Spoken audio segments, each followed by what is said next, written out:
They rose from the earth like stone giants, walls taller than trees, gates made of iron and oak, moats shining like rivers of death. Two medieval armies. A castle was not just a building, it was a monster, a fortress of fear.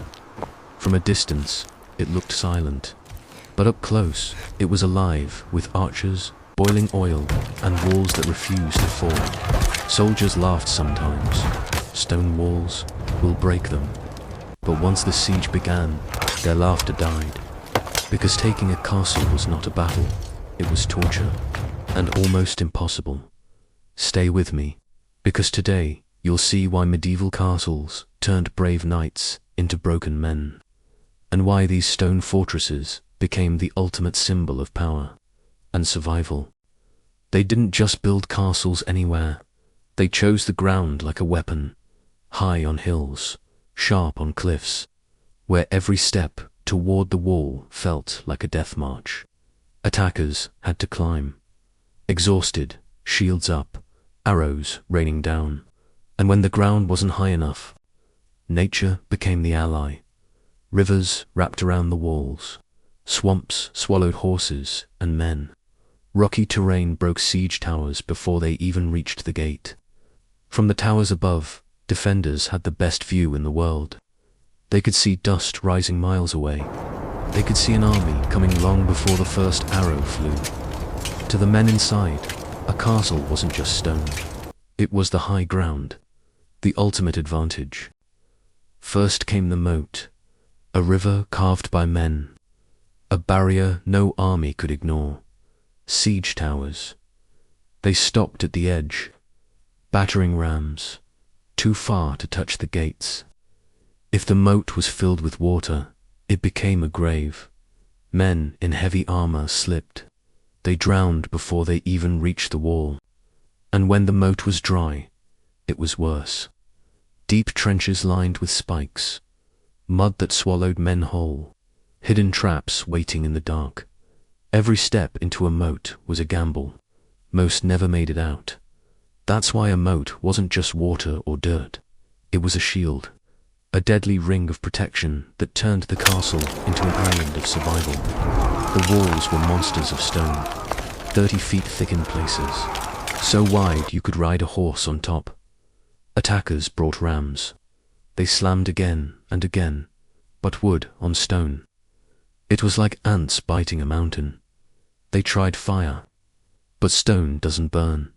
Flames licked the walls, smoke filled the air, and nothing happened. Even when cannons first appeared, the walls held. The shots cracked and thundered, but the stone only shook, refusing to fall. To the men outside, it felt hopeless. Every strike was wasted effort. Every blast, just noise against a fortress that refused to die. That's why castles stood for centuries. Because their walls weren't just barriers. They were legends carved in stone. The towers reached for the sky. Stone giants watching everything below. From up there, archers became deadly. Their arrows flew farther, hit harder, struck with terrifying accuracy. Towers gave a gift no attacker had sight. A 360-degree view of the battlefield. Nothing could hide. Every movement was seen, every weakness spotted. And then came the battlements. Gaps in the walls, perfect for shooting. Defenders fired safely from cover. Hidden, shielded, untouchable. For attackers on the ground, it was a nightmare. They fought a rain of arrows from men they couldn't even see. The castle wasn't just stone anymore. It was a living fortress, striking from above. The gate looked like the weak spot. The way in, the prize every attacker wanted. But it was a trap. Iron doors, thick wooden barriers, layer after layer standing in the way. And then came the portcullis, a spiked iron grill dropping in an instant. Once it slammed down, invaders were trapped like animals in a cage. Above their heads, the nightmare began. Openings in the ceiling, murder holes. From there, defenders rained death. Arrows, stones, boiling oil, even fire. The gatehouse turned into a slaughterhouse. The very place attackers thought would give them victory. became the place where most of them died. Breaking through one wall felt like triumph. Men cheered. Commanders shouted that the castle was theirs. But then, silence fell. Because beyond the dust and rubble, another wall stood waiting, taller, thicker, even stronger than the first. This was the genius of concentric defense. Castles weren't built as single shells. They were built in layers, like the rings of a tree or the skin of an onion. The outer wall was only the beginning. An army might spend weeks tearing it down. Men would fall by the hundreds. Siege towers burned. Battering rams splintered. But even after all that, the fight was nowhere near finished. Once attackers breached the first wall, they entered a deadly space called the killing ground. It was a narrow strip between the outer wall and the inner one. Defenders rained arrows, dropped stones, and fired from every angle. It was like stepping into a giant trap, a place designed to destroy anyone bold enough to enter. Even if the second wall fell, some castles had a third, each one higher than the last, giving defenders the perfect high ground. Imagine climbing a ladder where every rung is covered in knives. That's what it felt like. For attackers, this meant time was always against them. Supplies ran out. Soldiers grew tired. Disease crept into the camps. And still, the castle stood. That was the real strength of concentric defenses. They didn't just stop armies. They drained them. They broke their spirit long before they broke through the final gate. A concentric castle was more than stone walls. It was a machine of survival. And for the men outside, it felt like fighting an enemy that refused to die. A castle wasn't a city with open streets and wide doors. It was built to keep people out. Most had only 1 or 2 gates, nothing more. And those gates were small, narrow, and heavily guarded. For an invading army, this was a nightmare. Imagine thousands of soldiers, forced to squeeze through a single path. No room to spread out. No way to surround the defenders. Just a bottleneck where men became easy targets. That was the genius of limited access. It turned numbers into weakness. A huge army didn't matter if only a trickle of men could reach the gate at once, and every step forward was death. Archers above rained arrows, stones crashed down, boiling oil poured through murder holes. The closer the attackers came, the worse it became. Inside the castle, defenders could concentrate their strength. They didn't have to guard every wall equally. They only had to defend that one narrow entry point. It was like a funnel, drawing the enemy exactly where you wanted them, and then crushing them. Even if attackers somehow broke through the gate, they were often trapped in a tight corridor or courtyard, surrounded by walls and towers. Every turn became another ambush. Every corner, another death trap. That's why castles didn't need open doors or wide access. They weren't built for welcome.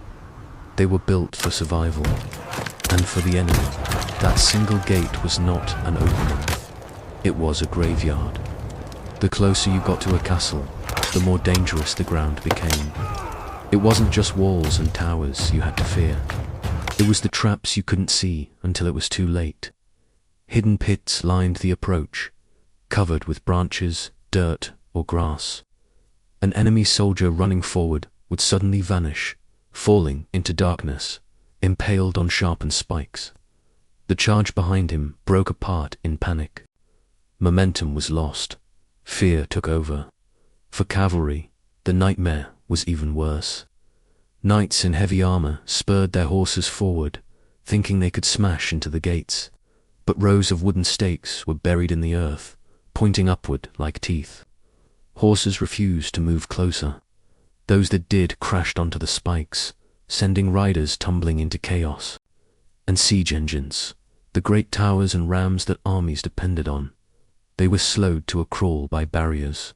Logs, ditches, and wooden fences forced them to zigzag through narrow paths. Every second spent moving forward was another second under fire from archers above. By the time they reached the wall, they were already burning or broken. These traps weren't accidents. They were part of the castle's design.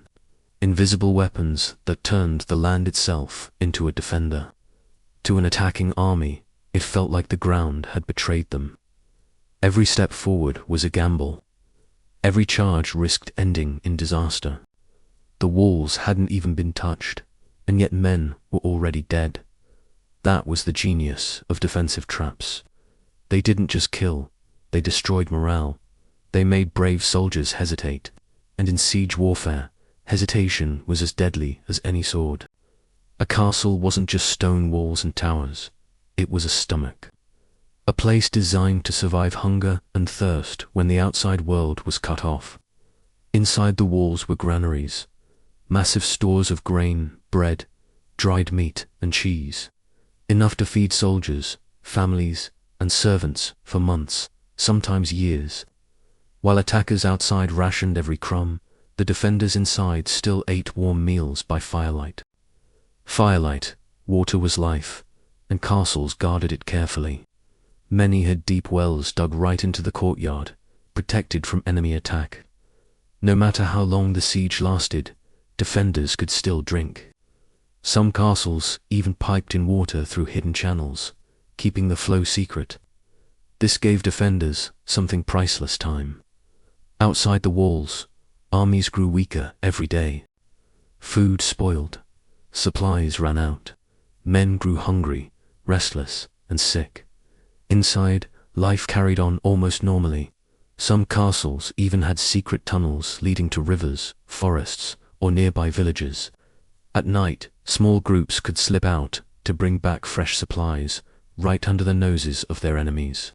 Attackers never knew if the defenders were running out, or secretly growing stronger.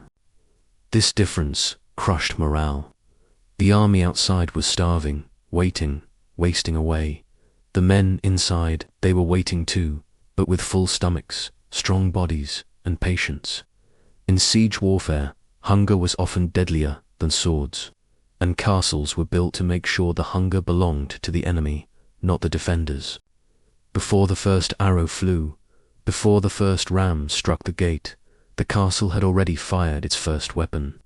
And that weapon was fear. The sight alone crushed spirits. Stone walls rising like mountains, towers stabbing into the sky, flags snapping in the wind, showing the power of the Lord inside. Horns echoed from the battlements. Drums rolled. Shouts of defenders rained down from above. It reminded every man below that he was not just fighting soldiers, he was fighting a fortress. And then came the history. Every soldier knew castles had stood for decades, even centuries. They had heard stories of great armies that tried and failed. Thousands who starved outside these same walls. Thousands who never returned home. That knowledge sank into their bones. If so many had failed before, why would this time be different? The fear was real. It slowed steps. It shook hands holding spears. It made men glance at one another, hoping someone else would go first.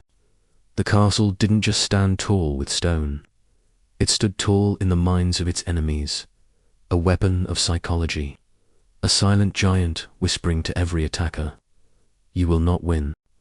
Time was the defenders' greatest ally, and for attackers, it was their greatest curse. Taking a castle was never quick. It was a slow grind. Siege towers and catapults couldn't be built overnight. It took weeks, sometimes months, to cut the wood, haul it across rough terrain, and piece it together under enemy fire. Tunnels were another gamble. Men dug deep, sweating in the dark, trying to weaken the walls from below.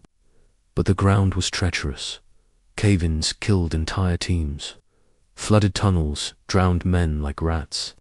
And even when they succeeded, defenders often discovered the work and set fires to collapse it. Every failed attempt cost lives, every delay drained morale, and every single day wasted gave the defenders what they wanted most: time, because time meant help could come. A relief army marching to break the siege. fresh supplies carried through secret tunnels, or disease spreading through the attackers' camp long before the castle walls cracked.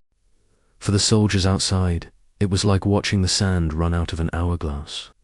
They knew that with every sunrise, their chances shrank, and the men behind the walls only grew stronger. That's why sieges dragged on for months, sometimes years. Not because the attackers weren't brave, but because castles were designed to make war slow. So slow that hope itself began to rot. The walls didn't just block the enemy, they turned height into a weapon. From above, gravity did half the work. Even a simple rock, dropped from the battlements, became a skull-crushing missile. Logs, spears, and beams of wood all fell with deadly force, smashing men and machines below. Then came the fire. Defenders poured boiling oil, molten pitch, or even scalding water through murder holes. The liquid splashed down in screaming waves, burning flesh, blinding eyes, and breaking the charge. And for the men outside, there was no safety. They were trapped in the open, shields raised, but every angle exposed. Arrows from above, stones crashing from towers, boiling death raining from unseen holes. The ground in front of a castle was not a battlefield. It was a killing field. Every step forward cost blood. Every pause meant another wave of fire from above. That's why castles didn't just hold out against enemies, they punished them, turning the high ground into a storm of terror that no army could ever truly escape. Numbers lied outside a castle. 10,000 men might gather in the fields, but inside, just a few hundred could hold them back. Why? Because walls multiplied strength. Every archer was worth 10. Every spearman behind a gate was backed by stone and iron. Defenders didn't need to outnumber their enemy. The fortress did that for them. For attackers, every push forward meant heavy losses. Arrows cut them down before they even touched the walls. Boiling oil scattered entire groups in seconds.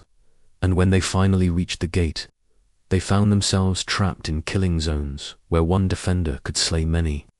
Meanwhile, those inside stayed safe. Casualties were fewer. Morale stayed high. Food and water kept them strong. That's why castles were called force multipliers. They turned small garrisons into unbeatable armies, and they made the attackers bleed more men than they could ever afford. It wasn't just a fight of weapons, it was math. And in the cruel arithmetic of siege warfare, the castle always gave the defenders the advantage. Castles didn't stand alone. They were part of a network, a web of stone and fire stretched across the land. On the highest towers, beacons waited, ready to burn. At the first sign of an enemy army, flames leaped into the sky. One castle lit its beacon, then the next and the next. Within hours, lords miles away, new war had come. Reinforcements could march before the attackers even set up camp. Inside the walls, sound carried the orders. Horns blasted commands through the chaos of battle. Flags waved from towers to signal when to close gates, release arrows, or spring traps. Defenders never fought in confusion. They moved like one body, guided by signals from above.